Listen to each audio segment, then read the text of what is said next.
تبارك الذي نزل الفرقان على عبده ليكون للعالمين نذيرا. واجب الاحترام معزز سامعین کرام، سورۃ الکوثر کے تحت گزشتہ جمعہ کے بیان میں اخلاق مصطفیٰ پر گفتگو کا آغاز ہوا. دو باتیں گزشتہ جمعہ کو وضاحت سے کی گئی. نمبر 1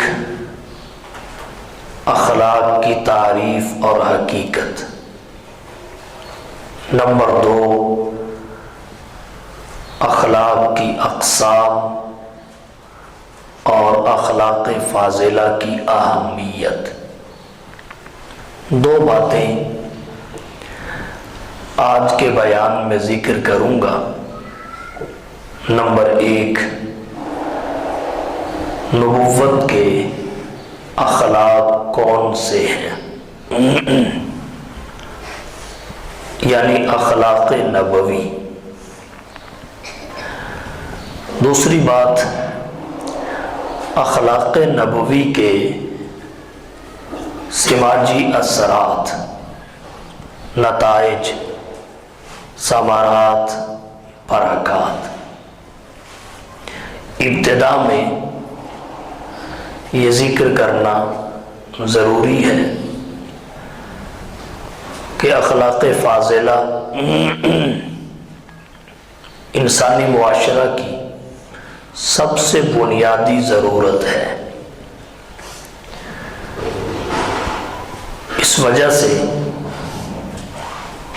کہ اخلاق کا اثر کسی بھی شخص کی ذات تک محدود نہیں رہتا، بلکہ اس کے اثرات پورے معاشرہ پر پڑتے ہیں، اور اس وجہ سے پڑتے ہیں کہ ہر انسان معاشرہ کا فرد ہے. معاشرہ افراد کا مجموعہ ہے. کوئی بھی شخص دیگر انسانوں سے لا تعلق رہ کر زندگی بسر نہیں کر سکتا، ممکن ہی نہیں ہے. الگ تھلگ رہنا، قطع تعلق کر لینا اور ایک دوسرے سے تعاون منقطع کر دینا یہ ممکن نہیں ہے. ہر انسان معاشرہ کا حصہ ہے، اس لیے اس کے اخلاق کا اثر معاشرہ پر پڑنا یہ لازمی اور ضروری ہے. اخلاق اگر اچھے ہوں تو معاشرہ اچھا بنتا ہے، اخلاق اگر برے ہوں تو معاشرہ برا بنتا ہے. اور اس کائنات انسانی میں سب سے بلند اخلاق اللہ نے طبقہ انبیاء کو عطا فرمائی، اور پھر جناب نبی کریم صلی اللہ علیہ وسلم طبقہ انبیاء میں بھی سب سے بلند پایہ شخصیت ہیں. آپ صلی اللہ علیہ وسلم اخلاق کے اعتبار سے بھی اس پوری کائنات انسانی میں سب سے اونچے درجے پر فائز ہیں. پھر آپ صلی اللہ علیہ وسلم نے صرف اپنے اخلاق کو اپنی ذات تک نہیں رکھا. آپ صلی اللہ علیہ وسلم ذاتی اور شخصی طور پر اخلاق فاضلہ کے حامل تو تھے ہی. آپ نے اپنے اخلاق منتقل کیے، تقسیم کیے، لوگوں میں اتارے، اپنی عادات لوگوں میں منتقل کی. اللہ نے قرآن کریم میں جناب نبی کریم صلی اللہ علیہ وسلم کی بعثت کے مقاصد میں ایک مقصد یزکیہم ذکر کیا کہ آپ لوگوں کے قلوب کا تزکیہ کرتے ہیں، اخلاق سنوارتے ہیں، عادات کو درست کرتے ہیں۔ جناب نبی کریم صلی اللہ علیہ وسلم نے بھی اپنی بعثت کے مقاصد کی تفصیل ذکر کرتے ہوئے ایک بات فرمائی، انما بعثت لأتمم مکارم الاخلاق، مجھے اللہ تعالیٰ نے مکارم اخلاق کو مکمل کرنے کے لیے بھیجا ہے، کریمانہ اخلاق کی، عزت اور شرافت والے اخلاق کی تکمیل اور تتمیم کے لیے بھیجا۔ اس لیے بھیجا کہ میں شرافت والے اخلاق کو، کریمانہ اخلاق کو، اخلاق فاضلہ کو کمال تک پہنچاؤں، عروج تک پہنچاؤں، اور آپ صلی اللہ علیہ وسلم نے یہ کیا۔ حضور صلی اللہ علیہ وسلم کی ذات گرامی اخلاق میں سے کسی بھی خلق کو آپ لے لیں، اعلیٰ درجے پر فائز نظر آئے گی۔ ہر خلق میں آپ انتہا پر نظر آئیں گے، وہ اس سے اوپر کوئی درجہ نہیں ہوگا، آخری درجے پر حضور کی ذات گرامی ہے۔ آپ صلی اللہ علیہ وسلم کی زندگی میں اخلاق حسنہ لمحہ بلمحہ، موقع بموقع، مرحلہ بمرحلہ، ایک ایک گوشے میں، نبی کی سیرت کے ایک ایک پہلو میں حضور کے اخلاق دکھائی دیتے ہیں۔ تو آپ صلی اللہ علیہ وسلم نے اخلاق منتقل کیے اور لوگوں کو عادات سوار کر انہیں صحیح معنوں میں کامل انسان بنایا۔ تو نبوی اخلاق کیا ہے؟ جناب نبی کریم صلی اللہ علیہ وسلم کے اخلاق میں اللہ کی ذات و صفات پر ایمان لانا، اللہ اس کے بندوں کے حقوق ادا کرنا، آپس کے معاملات کو درست کرنا، یہ تو ہے ہی ہے۔ شخصی طور پر، ذاتی طور پر عمدہ اخلاق کا حامل ہونا، یہ اللہ کے نبی صلی اللہ علیہ وسلم کی شریعت اور دین کا اولین تقاضا ہے۔ تبھی جناب نبی کریم صلی اللہ علیہ وسلم نے اللہ کا سب سے زیادہ محبوب اس شخص کو قرار دیا جس کے اخلاق اور عادات اچھے ہوں۔ اللہ کے نبی نے اپنے سب سے زیادہ قریب اسے قرار دیا جس کے اخلاق عمدہ ہوں۔ لوگوں میں بہتر اسے فرمایا احسنہم اخلاقا، جو اخلاق کے اعتبار سے سب سے اچھا ہو۔ تو نبوی اخلاق کیا ہے تاکہ ہم انہیں اپنی زندگی میں اتار سکیں؟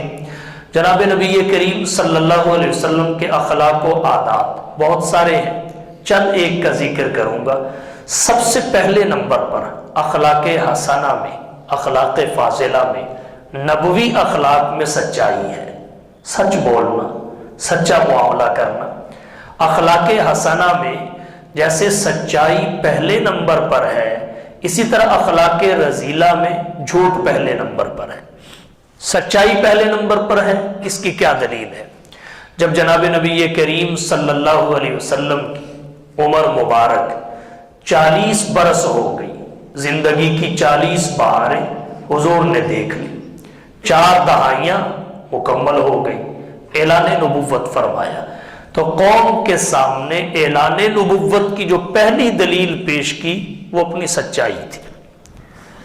قوم کے سامنے پہلی دلیل اپنی صدق اور سچائی کی پیش کی، فرمایا هل وجدتمونی صادقا او کاذبا، بتاؤ مجھے سچا پایا یا جھوٹا؟ سب نے بیک لسان کہا ما وجدنا فیک الا صدقا، ہم نے سوائے سچائی کے آپ میں کچھ نہ دیکھا۔ حضور صلی اللہ علیہ وسلم اعلان نبوت سے پہلے ہی کافروں کی طرف سے، مشرکوں کی طرف سے، جاہل معاشرہ کی طرف سے صادق و امین کہلائے۔ تو سچائی سب سے پہلے نمبر پر ہے نبوی اخلاق میں، اور پھر اپنی قوم کے سامنے بندہ کھڑا ہو کے کہے بتاؤ مجھے کیسے پایا، یہ بڑا مشکل کام ہے۔ ان کے سامنے، جن کے سامنے بچپن گزارا ہو، جوانی گزاری ہو، بڑھاپے کا آغاز کیا ہو، شب و روز جن کے سامنے گزرے ہوں، لیل و نہار جن لوگوں نے دیکھے ہوں، ان کو بندہ کہے بتاؤ میری زندگی کے کسی لمحے پر کوئی داغ ہے، میری حیات کے کسی گوشے پر کوئی اعتراض ہے، یہ نبی ہی کر سکتا ہے اور کسی کے بس کی بات نہیں ہے۔ تو اللہ کے نبی نے سب سے پہلی دلیل جو اعلان نبوت کی صداقت کی پیش کی سچائی تھی، اپنی سچائی سب سے پہلی دلیل۔ اور حضور صلی اللہ علیہ وسلم کی سچائی کیسی تھی؟ اپنے تو آپ کو سچا کہتے ہی ہیں، بیگانے بھی کہتے تھے، کہتے ہیں اور کہتے رہیں گے۔ ابو جہل حضور صلی اللہ علیہ وسلم کے بڑے دشمنوں میں سے تھا، آخر تک دشمن رہا جب تک مر نہیں گیا۔ اللہ کے رسول صلی اللہ علیہ وسلم کی صداقت پہ انگلی نہیں اٹھا سکا، اور جب کسی موقع پر اس سے پوچھا گیا بتائیے آپ محمد کے بارے میں کیا کہتے ہیں، سچا ہے یا سچا نہیں ہے؟ اس نے کہا کنفرم سچا ہے۔ پھر پوچھا گیا اگر سچا ہے تو مانتے کیوں نہیں؟ کہا یہ ہماری سرداری کا مسئلہ ہے، ضروری تو نہیں کہ ہر سچے کو مان لیں، مفادات آڑے آتے تھے، چودراہٹ آڑے آتی تھی، تو نہیں مانا، لیکن آپ کی صداقت کا انکار ابو جہل بھی نہیں کر سکا۔ اور امام بخاری رحمت اللہ علیہ نے بخاری شریف باب کیف کان بدء الوحی میں ایک روایت ذکر کی، اس میں حضرت ابو سفیان کا قبول اسلام سے پہلے ملک شام کا ایک سفر اور قیصر روم کے سامنے سوال و جواب کا ایک واقعہ مذکور ہے۔ تفصیل اس کی یہ ہے، حضور صلی اللہ علیہ وسلم نے اعلان نبوت کیا اور نبی کی دعوت قیصر تک بھی پہنچی۔ جب اللہ کے نبی صلی اللہ علیہ وسلم کی دعوت قیصر تک پہنچی، خط گیا، قیصر نے خط دیکھا، پڑھا، کہنے لگا جس علاقے میں محمد نے نبوت کا دعویٰ کیا ہے صلی اللہ علیہ وسلم، اس علاقے کا کوئی معتبر بندہ میرے پاس لے کر آؤ، میں کچھ سوال و جواب کرنا چاہتا ہوں۔ اتفاق سے ابو سفیان اس وقت تک مسلمان نہیں ہوئے تھے، تجارت کی غرض سے ملک شام گئے ہوئے تھے۔ ابو سفیان کو قیصر روم کے دربار میں پیش کیا گیا۔ قیصر روم نے جہاں اور بڑے سوال کیے، وہاں ایک سوال حضور کی سچائی سے متعلق تھا، بتائیے کہ آپ نے اپنے درمیان اس کو سچا پایا یا جھوٹا؟ تو ابو سفیان نے برملا آپ کو سچا کہا کہ آپ کی سچائی پہ کوئی شک نہیں کیا جا سکتا۔ تو حضور صلی اللہ علیہ وسلم کی سچائی یہ ہے۔ تو اخلاق حسنہ میں سچائی پہلے نمبر پر ہے، اخلاق فاضلہ میں اول نمبر پر ہے، اسی طرح اخلاق رذیلہ میں جھوٹ پہلے نمبر پر ہے۔ اس پہ بھی ایک واقعہ ذکر کرتا ہوں۔ امام فخر الدین رازی رحمہ اللہ نے تفسیر کبیر میں واقعہ ذکر کیا۔ جناب نبی کریم صلی اللہ علیہ وسلم کی خدمت میں ایک شخص آیا، کہنے لگا اسلام سے پورا مطمئن ہوں، کلمہ پڑھنا چاہتا ہوں، پر میری ایک شرط ہے، اگر آپ کو مان لیں تو مجھے کلمہ پڑھا کر مسلمان کر دیں۔ حضور نے شرط پوچھی، وہ کہنے لگا میرے اندر کچھ برائیاں ہیں، کچھ عیوب ہیں، میں سب کو بیک وقت نہیں چھوڑ سکتا، ایک ایک کر کے چھوڑ سکتا ہوں۔ تو ایک وقت میں ایک کو چھوڑوں گا، اس کے بعد پھر دوسری کا نمبر، پھر تیسری کا نمبر۔ البتہ یہ آپ کو اختیار ہے کہ آپ پہلے جس کو چھوڑوانا چاہیں اس کا نمبر لگا دیں۔ میں شراب بھی پیتا ہوں، زنا بھی کرتا ہوں، چوری بھی کرتا ہوں، جھوٹ بھی بولتا ہوں، اور جو جو عیوب اس میں تھے اس نے سارے ذکر کر دیے، لیکن بیک وقت میں ساری برائیاں نہیں چھوڑ سکتا، ایک ایک کر کے چھوڑ دوں گا۔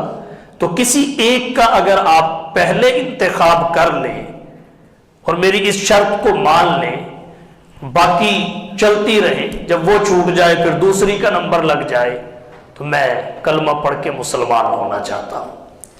جناب نبی کریم صلی اللہ علیہ وسلم نے اس کی شرط کو قبول کر لیا، کلمہ پڑھا کے مسلمان کر دیا، اور پھر آپ نے اسے فرمایا جھوٹ کو چھوڑ دو۔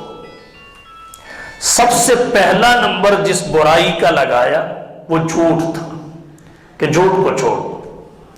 تو جیسے سچائی اخلاق حسنہ میں پہلے نمبر پر ہے، اسی طرح جھوٹ اخلاق رذیلہ میں پہلے نمبر پر ہے۔ آپ نے سب سے پہلے جھوٹ چھوڑنے کا حکم دیا۔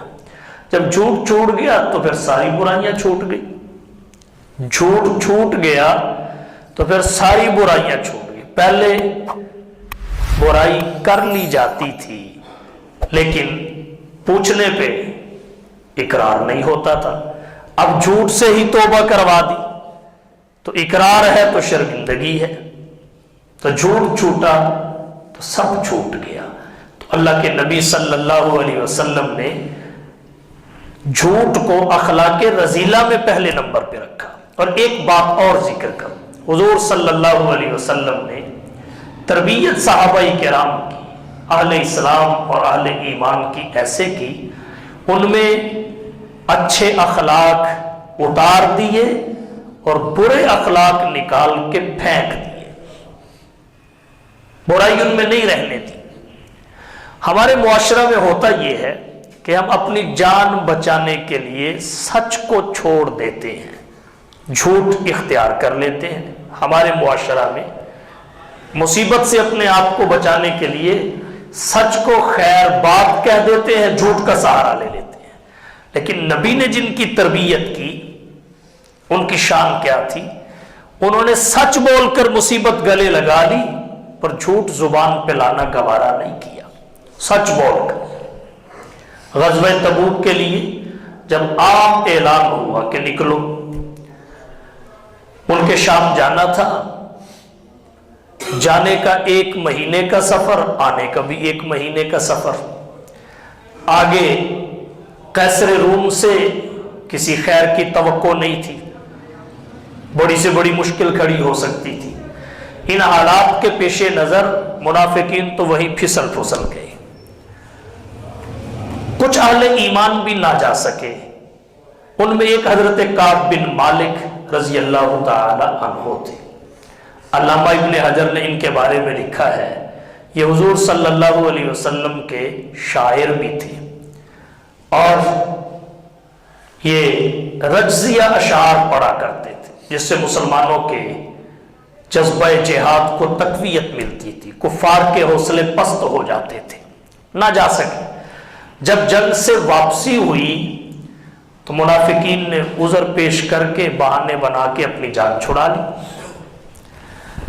حضرت کعب بن مالک کہتے ہیں میرے دل میں یہ بات آئی کہ عذر تو تھا کوئی نہیں گیا، اب اگر کوئی عذر پیش کر دو تو جان میری بھی چھوٹ جائے گی، لیکن اللہ کے نبی کے سامنے خلاف حقیقت کہنا، نبی کی تربیت کے بعد جھوٹ بولنا، یہ کسی صورت گوارا نہیں ہے۔ سچ بول کے مصیبت گلے لگا لی، سچ بول کر مصیبت گلے لگا لی، زیر عتاب رہے لیکن جھوٹ نہیں اختیار کیا، سچ بتا دیا حضور یہ معاملہ تھا میں نہیں جا سکا۔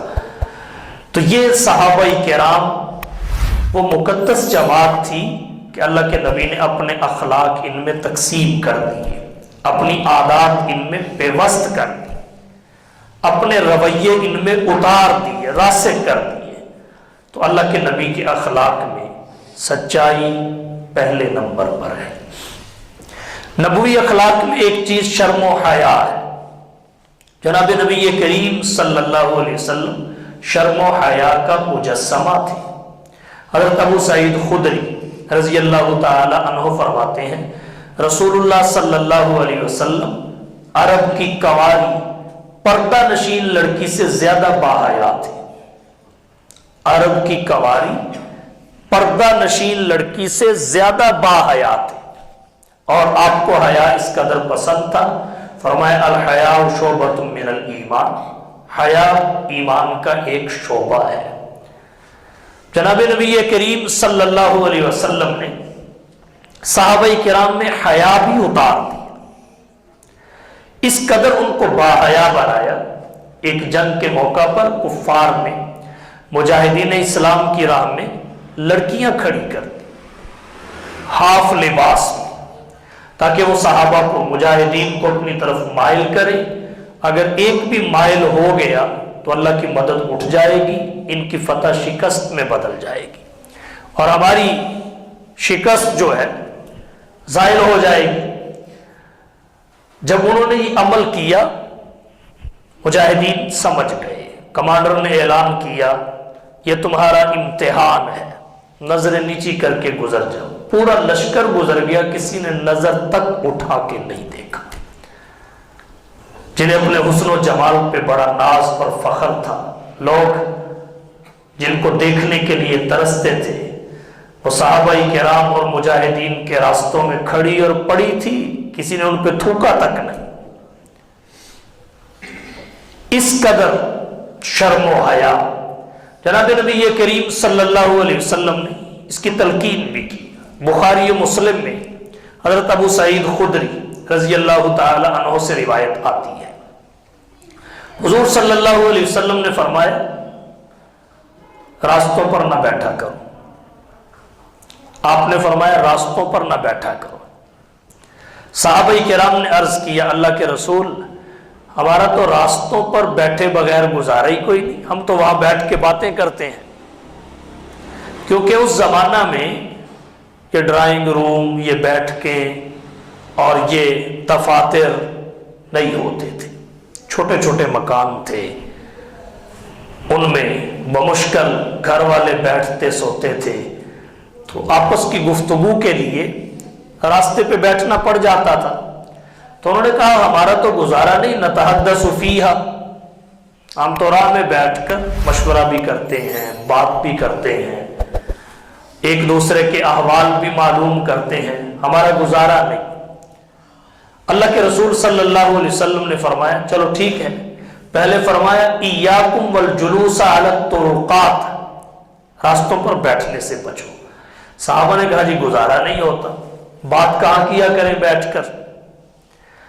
پھر حضور نے فرمایا اچھا پھر ایسے کر لو، فَآتُوا الطَّرِيقَ حَقَّهُ، راستے کا پھر حق ادا کیا کرو۔ اگر بیٹھنا ہی ہے، ضرورت کے تحت بیٹھو اور حق ادا کرو راستے کا۔ صحابہ نے کہا اللہ کے رسول راستے کا حق کیا ہے؟ آپ صلی اللہ علیہ وسلم نے 5 چیزوں کا ذکر کیا، فرمایا راستے کے 5 حق ہیں۔ ان میں پہلا حق کیا ہے؟ غض البصر، اپنی نظر کو پست رکھ کے بیٹھو، نیچی نظروں کے ساتھ بیٹھو، آنے جانے والیوں کو جھانکنے تانکنے کی اجازت نہیں ہے۔ اللہ کے نبی نے شرم و حیا کیسے پھیلایا؟ فرمایا جھانکنے تانکنے کی اجازت نہیں ہے، غض البصر، نظریں نیچی کر کے بیٹھو۔ دوسری بات آپ نے کیا فرمائی؟ کف الاذا، ایذا کا سبب نہ بنو، آنے جانے والوں کو، راستے سے گزرنے والوں کو اپنے قول اور فعل کے ذریعے تکلیف نہ پہنچانا۔ کف الاذا، ایذا پہنچانا ختم۔ اور تیسری چیز آپ نے فرمائی ورد السلام، سلام کا جواب دینا۔ ظاہر ہے بیٹھنے والوں کے پاس سے جب کوئی چل کے گزرتا ہے تو سلام کرنا اس کے لیے ضروری ہے، بیٹھے ہوئوں کے لیے جواب دینا ضروری ہے۔ تو آپ نے فرمایا رد السلام، جب کوئی سلام کرے اس کا جواب دینا۔ چوتھی بات آپ نے فرمائی الامر بالمعروف، اور 5ویں بات فرمائی والنہی عن المنکر، اچھائی کی تلقین کرنا، برائی سے روکنا۔ یہ راستے کے حقوق ہیں۔ اگر راستے پر بامر مجبوری بیٹھنا ہی ہے، ایک تو بیٹھنے سے منع کیا، مجبوری کی صورت میں اجازت دی، اور اگر بیٹھ گئے تو پھر ان شرطوں کے ساتھ بیٹھنا ہے۔ راستے کے یہ حقوق ہیں، ان کی ادائیگی کرنی ہے۔ اللہ کے نبی صلی اللہ علیہ وسلم نے شرم و حیا کو کس طرح عام کیا اور بے شرمی کا دروازہ کس طرح بند کیا۔ جناب نبی کریم صلی اللہ علیہ وسلم کے اخلاق میں ایک چیز خوش طبعی ہے۔ آپ صلی اللہ علیہ وسلم مزاح بھی فرماتے تھے، ہم کہتے ہیں مذاق، حضور مذاق بھی کرتے تھے، لیکن آپ صلی اللہ علیہ وسلم کے مذاق میں خلاف حقیقت بات کوئی نہیں ہوتی تھی، خلاف حقیقت بات کوئی نہیں ہوتی تھی۔ آپ صلی اللہ علیہ وسلم کے مذاق سے کسی کی دل آزاری نہیں ہوتی تھی، آپ صلی اللہ علیہ وسلم کے مذاق سے کسی کی توہین نہیں ہوتی تھی۔ ہمارے آج کے دور میں لوگ بیٹھ کے ہنستے ہنساتے ہیں، جگت بازی کرتے ہیں، اس میں آپ نے عام طور پہ دیکھا ہوگا ایک دوسرے پہ ہٹ کرتا ہے، اور اس زور کی کرتا ہے کہ اس کی شخصیت اور اس کی عزت مجروح ہوتی ہے۔ بعض دفعہ جس پہ ہٹ کی جائے وہ شرم سے پانی پانی ہو جاتا ہے۔ اللہ کے نبی بھی مزاح فرماتے تھے، نفس مزاح جائز ہے، نفس مزاح جائز ہے، حضور کرتے تھے، لیکن اگلی باتیں جائز نہیں ہیں جو ہمارے معاشرہ میں عام طور پہ بوقت مزاح پائی جاتی ہیں۔ حضور صلی اللہ علیہ وسلم کے مزاح کے دو واقعات میں ذکر کرتا ہوں، آپ کو پتہ چلے گا حضور صلی اللہ علیہ وسلم کیسا نفیس مزاح فرمایا کرتے تھے۔ شمائل ترمذی باب ما جاء فی صفت مزاح رسول اللہ صلی اللہ علیہ وسلم میں 225 اور 227 نمبر کی حدیث سے میں واقعات ذکر کرتا ہوں۔ جناب نبی کریم صلی اللہ علیہ وسلم کے پاس ایک شخص آیا، آ کے کہنے لگا حضور مجھے ایک اونٹ عنایت فرما دیں بیت المال سے، میں نے سفر کرنا ہے۔ آپ صلی اللہ علیہ وسلم نے فرمایا ٹھیک ہے، تجھے اونٹنی کا بچہ دے دیتا ہوں، دے دیتا ہوں اونٹنی کا بچہ۔ وہ کہنے لگا حضور میں نے سفر کرنا ہے، مجھے اونٹ چاہیے، اونٹنی کے بچے کا میں کیا کروں گا؟ حضور نے فرمایا اونٹ بھی تو اونٹنی کا بچہ ہوتا ہے، اونٹ بھی تو اونٹنی کا بچہ ہوتا ہے۔ اب اس میں کوئی خلاف حقیقت بات ہے؟ جس کے ساتھ آپ نے مزاح کیا اس کی کوئی توہین ہے، اس کی کوئی دل آزاری ہے؟ بلکہ جب اسے اس مبہم بات کی تفصیل معلوم ہوئی تو اس کو خوشی ہوئی اور اس کی طبیعت میں کشادگی آ گئی۔ تو یہ تھا اللہ کے نبی صلی اللہ علیہ وسلم کا طرز مزاح۔ ایک واقعہ اور ذکر کرتا ہوں۔ ایک بڑھیا آئی، آ کے عرض کیا حضور دعا فرمائے اللہ تعالیٰ مجھے جنت دے دے۔ آپ صلی اللہ علیہ وسلم نے فرمایا کوئی بڑھیا جنت میں نہیں جائے گی، کوئی بڑھیا جنت میں نہیں جائے گی۔ بڑھیا یہ بات سن کے پریشان ہو گئی۔ جب اللہ کے نبی نے اس کی پریشانی کو دیکھا تو پھر حضور نے بات کھول دی، فرمایا جو بوڑھی بھی جنت میں جائے گی وہ جوان ہو کے جنت میں جائے گی، کوئی بڑھیا جنت میں نہیں جائے گی۔ مطلب جب دنیا سے مرتے وقت کوئی بڑھاپے کی عمر میں ہوگی تو اس عمر کی کر کے اسے جنت میں نہیں بھیجا جائے گا، اللہ جوان بنا کے پھر اسے جنت میں داخل کریں گے۔ تو نبی نے مزاح بھی فرمایا، خلاف حقیقت نہیں تھا۔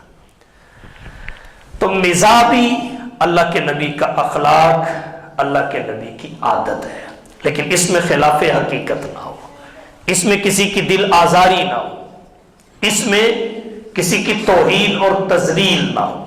نبوی اخلاق اور عادات میں ایک چیز اچھا سلوک ہے۔ آپ صلی اللہ علیہ وسلم حسن سلوک کے بلند رتبے پر فائز تھے، بلند رتبے پر۔ آپ صلی اللہ علیہ وسلم نے اپنے غلاموں کے ساتھ، اپنے خادموں کے ساتھ، اپنے ماتحتوں کے ساتھ ایسا حسن سلوک کیا ایسا حسن سلوک کیا کہ کائنات انسانی میں اس کی مثال نہیں ملتی۔ حضرت زید بن حارثہ جب نبی کی خدمت میں آئے تو غلام بکتے بکاتے نبی کی خدمت میں پہنچے، غلام تھے لیکن حسن سلوک نبی کا ایسا تھا، انہوں نے غلامی کو آزادی کی زندگی پہ ترجیح دی۔ والد کو علم ہوا، وہ بہت سارا مال لے کر چھوڑانے کے لیے آیا تو بیٹے نے کہا حضور میں آپ کے بغیر نہیں رہ سکتا، والد کے بغیر تو رہ سکتا ہوں مگر آپ کے بغیر میں نہیں رہ سکتا، والد کے ساتھ جانے سے معذرت کر۔ اللہ کے نبی نے آزاد کر دیا، متبنہ بنا لیا۔ یہ ہے نبی کا حسن سلوک۔ قرآن کریم میں نبی کے صحابہ کے اوصاف کا ذکر ہے، نبی کے صحابہ کے کمالات کا ذکر ہے، نبی کے صحابہ کی عبادات کا ذکر ہے، نبی کے صحابہ کے امتیازات کا ذکر ہے، ان کے فضائل و مناقب کا ذکر ہے، لیکن حضرت زید بن حارثہ کے علاوہ نام کسی صحابی کا نہیں ہے۔ قرآن میں اگر نام آیا ہے فقط حضرت زید بن حارثہ کا آیا ہے۔ فلما قضا زید منہا وطرا زوجناکہا لکی لا یکون علی المؤمنین حرج، یہ ان کی شان ہے۔ خیر، حسن سلوک، اللہ کے نبی صلی اللہ علیہ وسلم نے مزدور کی کلہاڑی میں دستہ اپنے ہاتھ سے ٹھوک کر دیا، خود ڈال کر دیا، اور فرمایا القاسب حبیب اللہ، مزدور اللہ کا حبیب ہے، اللہ کا دوست ہے۔ حضرت انس رضی اللہ تعالی عنہ 10 سال کے تھے، حضور کی خدمت میں آئے۔ اسماء الرجال کے ماہرین نے لکھا ہے 10 سال تک نبی کے خادم رہے۔ جب 20 سال عمر ہوئی حضور دنیا سے رخصت ہو گئے۔ اس 10 سال کے احوال حضرت انس جو بیان کرتے ہیں خادم رسول، سن کے پڑھ کے انسانی عقل حیران رہ جاتی ہے کہ اللہ کے رسول کا ایسا حسن سلوک، فرمایا کبھی مجھے حضور نے اف تک نہیں کہا۔ اگر کوئی کام ہو گیا اور صحیح نہیں ہوا حضور نے کبھی نہیں ڈانٹا، یہ ایسے کیوں کیا، ایسے کیوں نہیں کیا۔ ایسا حسن سلوک گھر والوں کے ساتھ کیسے رہتے ہیں؟ حضرت عائشہ رضی اللہ تعالی عنہ فرماتی ہیں اپنا جوتا بھی خود گانٹھ لیتے تھے، اپنا کپڑا بھی خود سی لیتے تھے، اپنے کپڑوں کو الٹ پلٹ کر دیکھتے تھے امت کی تعلیم کے لیے۔ ہم کہتے ہیں جوئیں تلاش کرنا، وہاں تو تصور بھی نہیں تھا، لیکن امت کی تعلیم کے لیے نبی اپنے کپڑوں کو ٹٹولتے تھے۔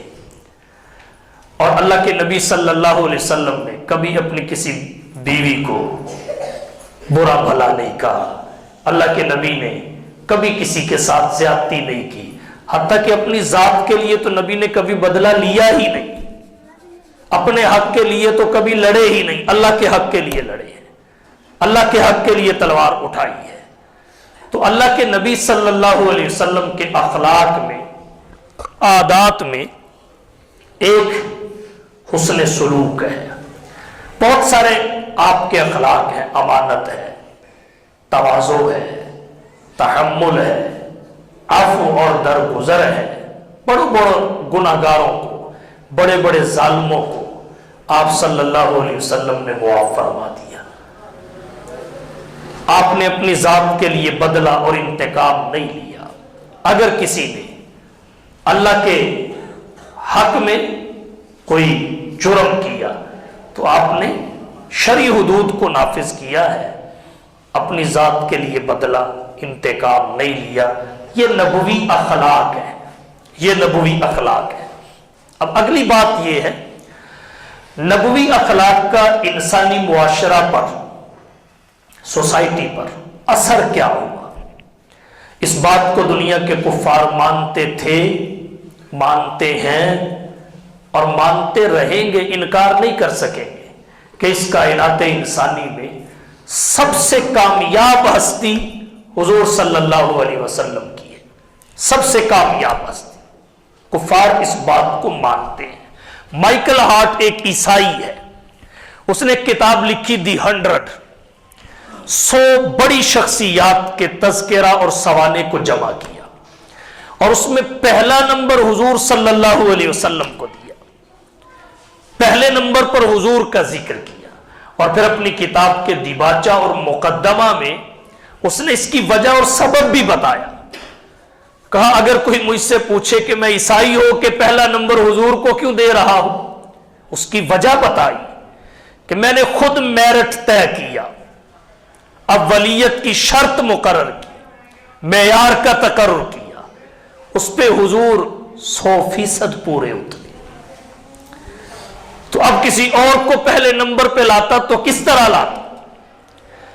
تو غیر مسلم بھی سب سے کامیاب شخصیت حضور کو قرار دیتے ہیں۔ آپ کتنے کامیاب تھے؟ دنیا میں کوئی لیڈر ایسا نہیں آیا جو جاتے ہوئے یہ کہہ کے گیا ہو کہ میں اپنے مشن میں 100% کامیاب ہو کر جا رہا ہوں، میں نے کوئی کام ادھورا نہیں چھوڑا، اپنے سارے کام مکمل کر کے میں جا رہا ہوں۔ ایسا آپ کو کوئی نہیں ملے گا۔ صرف حضور کی ذات گرامی ہے۔ 23 سال کے محدود عرصہ مدت قلیلہ میں آپ نے اپنی جد و جہد کے مکمل نتائج وصول کی۔ اپنے مشن اور نبوت کے اعلان سے لے کر کامیابی کے اعلان تک آپ نبی کو دیکھیں، 23 سال کے عرصہ میں کتنا لمبا سفر حضور نے کیا۔ اعلان نبوت فرمایا تو مشن کا اعلان کیا، یا ایھا الناس قولوا لا الہ الا اللہ تفلحوا۔ 23 سال کی مدت قلیلہ کے بعد عرفات کے میدان میں حجۃ الوداع کے موقع پر 22 سال کے عرصہ میں حضور صلی اللہ علیہ وسلم نے فرمایا رب کعبہ کی قسم میں کامیاب ہو گیا۔ پھر صحابہ سے گواہی لی کہ بتاؤ میرے ذمے جو کام تھے میں نے کر دیے؟ سب نے کہا کر دیے۔ ادیت الامانۃ، نصحت الامۃ، کشفت الغمۃ۔ تو پھر حضور نے فرمایا اللہم اشہد، مولا تو گواہ ہو جا۔ پھر صحابہ کے ذمے ان کا کام لگایا، بلغوا عنی ولو آیہ۔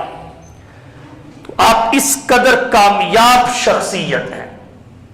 اب دو باتیں ہیں اس بات سے، پہلی بات سے کفار اتفاق کرتے ہیں کہ سب سے کامیاب شخصیت انسانی تاریخ کی وہ محمد الرسول اللہ صلی اللہ علیہ وسلم ہے۔ اگلی بات میں وہ ڈنڈی ہی نہیں بلکہ ڈنڈا مارتے ہیں۔ سوال یہ ہے اس کامیابی کی وجہ اور سبب کیا ہے؟ اس کامیابی کی وجہ اور سبب کیا ہے؟ یہاں آ کے کفار ڈنڈی مارتے ہیں، وہ کہتے ہیں اس کی وجہ اور سبب نبی اور اصحاب نبی کے ہاتھوں میں تلوار ہے۔ نبی کو کچھ ایسے جانثار ساتھی مل گئے، کچھ ایسے وفادار مل گئے، کچھ ایسے بہادر اور جنگجو مل گئے جو تلوار اٹھا کے نبی کے ساتھ ہو لیے، اور پھر جدھر سے وہ گزرتے گئے ادھر فتح کے جھنڈے گاڑتے گئے۔ اس طرح اسلام تیزی سے پھیل گیا اور حضور اپنے مشن میں کامیاب ہو گئے۔ تو کامیاب مانا سب سے بڑھ کر حضور کو، مگر اس کامیابی کا سبب کیا؟ تلوار کو قرار دیا۔ یاد رکھیے اسلام پھیلا، تیزی سے پھیلا، کفار کا کہنا یہ ہے اس کے پیچھے تلوار کی طاقت تھی، جبکہ حقیقت یہ ہے اس کے پیچھے نبی کے کردار کی صداقت تھی، نبی کے اخلاق کی بلندی تھی، نبی کی دعوت کی حقانیت تھی۔ اسلام تلوار سے نہیں پھیلا، نبی کے عالی اخلاق سے پھیلا ہے۔ ہاں یوں کہہ سکتے ہو کہ چلو ٹھیک ہے تلوار سے پھیلا ہے، مگر وہ تلوار لوہے کی نہیں تھی، محمد کے اخلاق کی تھی۔ وہ تلوار لوہے کی نہیں تھی، حضور کے عالی اخلاق کی تھی، جس کی خبر اللہ نے قرآن میں اپنے حبیب کو دی، انک لعلی خلق عظیم۔ کہیں فرمایا فبما رحمت من اللہ لنت لهم ولو كنت فظا غلیظ القلب لانفضوا من حولك فاعف عنهم واستغفر لهم وشاورهم في الامر۔ تو اخلاق کی تلوار سے پھیلا، تو اخلاق سے مصطفیٰ کا دین تیزی کے ساتھ پھیلا۔ اہل مغرب کا یہ کہنا تلوار کے بلبوتے پر اسلام کا پھیلاؤ ہوا، یہ غلط ہے، اس کا حقیقت سے تعلق نہیں ہے۔ آپ کہیں گے کیسے؟ مکی دور دعوت کا دور تھا اور 13 سالوں پر مشتمل اور محیط تھا۔ آپ مجھے بتائیے، مکی زندگی میں تلوار نبی اور آپ کے صحابہ کے ہاتھوں میں تھی یا قریشیوں کے ہاتھوں میں تھی؟ آپ کے ہاتھ میں تھی یا سرداران قریش اور مشرکین مکہ کے ہاتھ میں تھی؟ جب حضور صلی اللہ علیہ وسلم کی جانب حضرت عمر کفار کے جمگٹھے سے نکل کر چلے تو تلوار ہاتھ میں تھی کہ نہیں؟ کیا اس وقت حضور کے ہاتھ میں تلوار تھی؟ تو تلوار تو ادھر تھی، ادھر تو تھی ہی نہیں۔ ادھر جو تلوار تھی وہ لوہے کی نہیں تھی، ادھر کردار کی صداقت، دعوت کی حقانیت اور اخلاق کی بلندی کی تلوار تھی، جس کا ایک بار بھی حضرت عمر برداشت نہیں کر سکے، ڈھیر ہو کر قدموں میں آ گئے۔ مکی زندگی میں حضور صلی اللہ علیہ وسلم نے اپنے دفاع میں بھی تلوار نہیں اٹھائی۔ دفاع میں بڑے بڑے حالات آئے، دفاع میں تلوار نہیں اٹھائی۔ حضور حرم کی سرزمین پر نماز پڑھ رہے ہیں، عین سجدے کی حالت میں جسم پر بھاری اوجھ ڈال دی گئی، حضور نے صبر کیا، تلوار نہیں اٹھائی۔ گلے میں کپڑا ڈال کر گھسیٹا گیا، نبی نے صبر کیا، تلوار نہیں اٹھائی۔ ساحر اور مجنون تک کہا گیا، نبی نے صبر کیا، تلوار نہیں اٹھائی۔ بیک وقت نبی کی 2 بیٹیوں کو طلاقیں دے دی گئی، نبی نے صبر کیا، تلوار نہیں اٹھائی۔ آپ کے صحابہ کے ساتھ ہر ظلم روا رکھا گیا، انہیں شب و روز تختہ مشق بنایا گیا، حضور نے صبر کیا، تلوار نہیں اٹھائی۔ حضرت خباب آگے، حضور اب تو پیمانہ برداشت لبریز ہو رہا ہے، حضور نے صبر کی تلقین کی۔ حضرت بلال کو تپتی ریت پہ گھسیٹا گیا، حضور نے صبر کی تلقین کی۔ سمیہ کے ٹکڑے ہوئے، زنیرہ کی آنکھیں نکالی گئی، نادیہ کو دھکے دیے گئے، لبینہ کی کھلڑی اتاری گئی، ابو فقیہ کی پسلیاں توڑ دی گئی، صحابہ کرام کو خاک و خون میں تڑپا دیا گیا۔ اللہ کے نبی نے نہ تلوار اٹھائی نہ اٹھانے دی، صبر کیا۔ تو اس وقت تلوار مسلمانوں کے ہاتھ میں تھی ہی نہیں، اسلام پھیل رہا تھا، اسلام پھیل رہا تھا۔ حضرت ابو بکر آئے، حضرت عمر آئے، حضرت عثمان آئے، حضرت علی آئے، حتیٰ کہ آپ حیران ہوں گے، اسلامی تاریخ کا مطالعہ کرنے سے پتہ چلتا ہے حضور صلی اللہ علیہ وسلم کو آپ کے خاندان بنو ہاشم کو سوشل بائیکاٹ کر کے محصور کر دیا گیا۔ آپ شیب ابی طالب میں 3 سال رہے، کسی کو ملنے کی اجازت نہیں، لینے دینے کی اجازت نہیں، رشتہ داری کی اجازت نہیں۔ 3 سال آپ نے اپنے خاندان کے ساتھ محصوری میں گزارے۔ اس وقت بھی لوگ وہاں جا کے کلمہ پڑھ لیتے تھے۔ حضرت ابو ذر رضی اللہ تعالی عنہ یہ مکے کے رہنے والے نہیں تھے، نبی کے قبیلے سے نہیں تھے، مکے اور شام کے درمیان ان کا قبیلہ رہتا تھا۔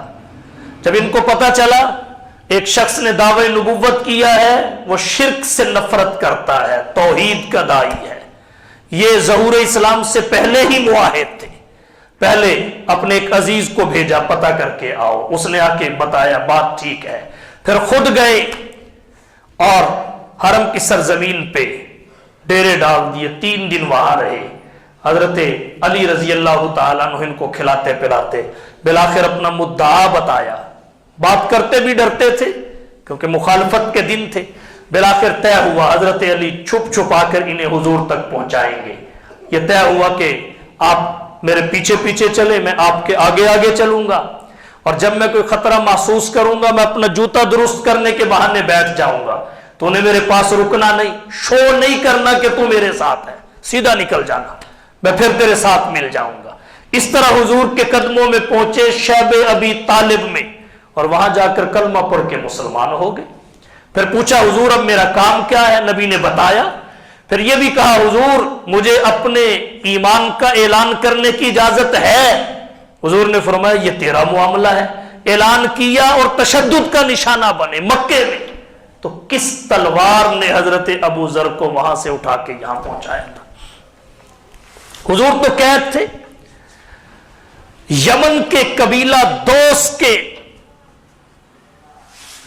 تاجر اور سردار بڑے شاعر تھے، حضرت طفیل بن عامر دوسی، مکہ میں آئے، ابو جہل وغیرہ کو پتا چلا فلانے قبیلے کا بڑا آدمی آیا ہے، آ کے ملے، کہنے لگے دیکھو ہم آپ کے ہمدرد اور خیر خواہ ہیں، مقامی حالات کا ہمیں پتا ہے، آپ کو نہیں، یہاں محمد نام کا الیاذ باللہ ایک جادوگر ہے، بس اس سے بچنا، باقی خیر ہے، باقی خیر ہے۔ اس کی جو بات سن لیتا ہے وہ اپنے آباء و اجداد کے دین پہ نہیں رہتا۔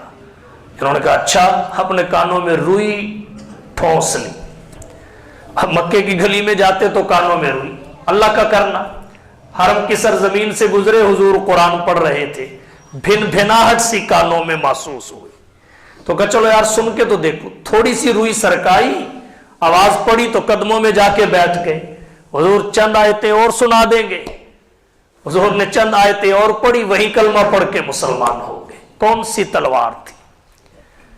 کوئی تلوار نہیں تھی، اپنے دفاع میں بھی تلوار نہیں اٹھائی، اپنے دفاع میں بھی۔ ہاں تلوار کب اٹھائی؟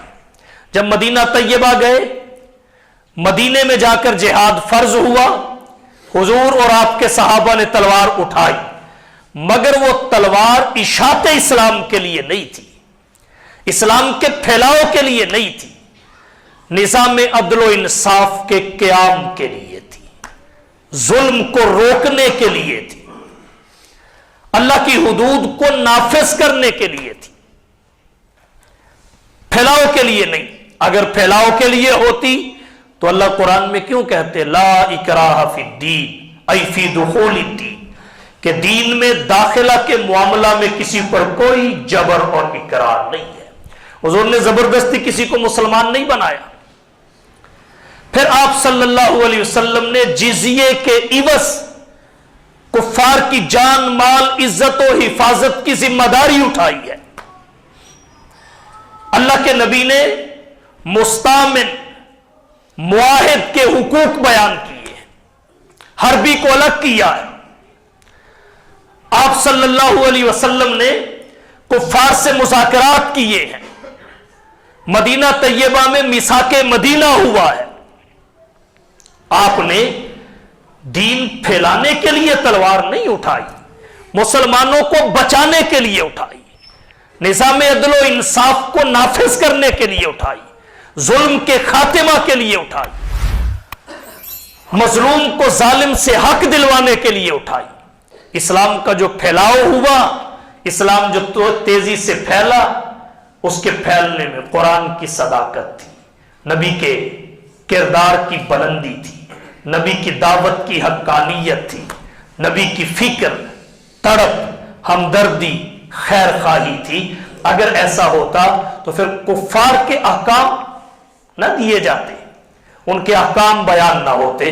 تو یہ تھے اخلاق نبوت کے سماجی اثرات کہ بیگانے اپنے بن گئے، لوگ اپنے علاقوں کو چھوڑ کر نبی کے قدموں میں آ گئے، اپنے رشتہ داروں کو چھوڑ کر حضور صلی اللہ علیہ وسلم کے پاس زندگی بسر کرنے لگے، نبی کی اداؤں کو محفوظ کرنے لگے، حضور کی اداؤں پہ جان دینے لگے، اللہ کے نبی کی ایک ایک بات پہ عمل کرنا انہوں نے سرمایہ حیات سمجھ لیا، حضور صلی اللہ علیہ وسلم کے دیدار کو ترسنے لگے، اور عرب کا وہ بدترین معاشرہ جس کی بدترینی اس قدر مسلم تھی کہ اسے جاہلی معاشرہ کہا جاتا تھا، اللہ کے نبی نے یزکی ان کے اخلاق سنوارے، اللہ کے نبی کے اخلاق کا ان پہ ایسا اثر پڑا کہ وہ روئے زمین کا آئیڈیل معاشرہ قرار پایا۔ حضور ان کے بارے میں کہہ کے گئے میرے بعد اگر ان میں سے کسی کے پیچھے بھی چل پڑو گے ہدایت سے محروم نہیں ہوگے۔ تو ہمیں چاہیے آج بھی ہم اپنی زندگیوں میں نبوی اخلاق لائیں اور اپنی سیرت کی تعمیر اخلاق نبوت سے کریں، ہماری شکست آج بھی فتح میں بدل سکتی ہے۔ آخر دعوانا ان الحمدللہ۔